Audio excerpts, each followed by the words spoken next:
Welcome back as we continue to explore hot stories trending on Bloom Tampa Bay, and that includes the top 10 relationship red flags that you should never ignore.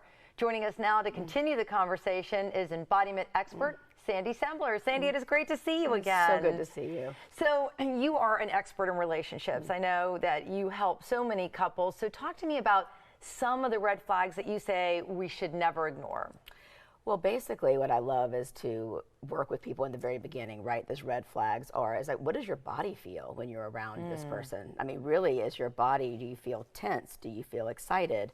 Because even though someone may feel super excited, that doesn't necessarily mean that there aren't other things to pay attention to. And so again, it's around noticing how are you responding to the person in front of you. And so when you ask about particular red flags, you know, I always like to think about how are they treating the wait staff.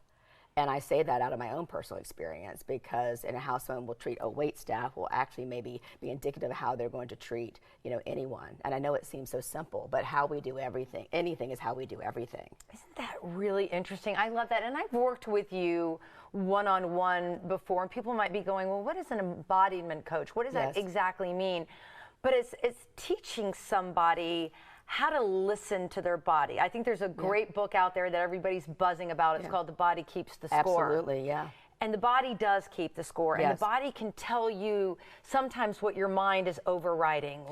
Well, yeah, 100%. And so people ask me, how can you work in relationship, you know, whether it's a woman who's single who's coming to me, or even the couples, is that if we're not talking about the way that they were raised, someone was raised, for example, a red flag can be actually their parenting style or how they were parented, because our brain will actually keep us safe, not happy. And sometimes safety is being in a relationship, for example, where you are being controlled or you are being talked over. And so it's so interesting. We could talk about these 10 red flags, but I like to go back into, you know, Dr. Levine is a teacher of mine. And so to understand that we are always trying to get back to stasis. We're always trying to go back to our emotional home, even if that emotional home was something that actually wasn't very favorable. Yeah. That's interesting. That is really, because it's what we're familiar with. You also say that the last 5% of healing transpires in a partnership. What do you mean by that? Ooh, well, I definitely see this especially with people that are getting married again, or maybe getting married later in life, whether it's their second marriage or third marriage.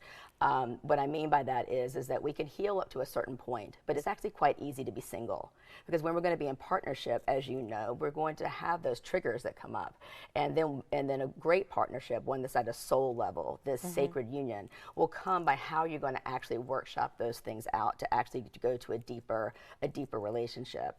And what I mean is that we are literally living with the person that will generally remind us of our childhood. And so what happens is we're always attempting in our brain and our body to fix and go back to our home, literally our home. Even if that home wasn't, you're saying again, wasn't the safest place to be. Well, yeah, and we're mirrors of each other. So anything that's triggering us is we're a mirror match. So if you believe, as I do, the body is constantly at a frequency. And so we are going to attract our mirror match. And so anytime someone says to me, well, he was this or she was that, and it's something negative, then I ask them to go deeper and go, is that really true? Is it really true? Because there's something regarding that particular trigger that actually is a reflection of what that particular person thinks about themselves. So it's a chance for a deeper inquiry. So Sandy, are you saying that if we have this childhood trauma that has not been dealt with, that you need to get that under control before you start into a healthy relationship? Well, not just with your yes for that, but also not just in childhood. So for example, if you were in a relationship in high school, that's why I love working with teenage girls, by the way, because if we can actually help them feel in their body what it feels like to love who they are and love the gal in the mirror, then that way that they're going to be attracting people, you know, in romantic partnerships that actually will love them for exactly who they are as well. So yes, it's not just from childhood trauma, whether it's a little T or a big T trauma. It can be, you know, for example, you were left in a crib and your parents went next door for a party or to pick up a cup of sugar and the house caught on fire. Well, our brain, our body's going to remember, again, keeping score. And so that's where an abandonment wound can happen or such. I mean, trauma can actually happen in the womb. So I don't say that everyone needs to actually workshop all this before they get in partnership, but oh my goodness, it's so wonderful when they do. Because as we begin to heal those pieces, you know, whether it was a major trauma or not, the relationship that we're seeking out will be much different than the one before. Sandy, I could talk to you all day. It's so great to have you back on Bloom. Thank you for joining us. Thank you so much. 100%.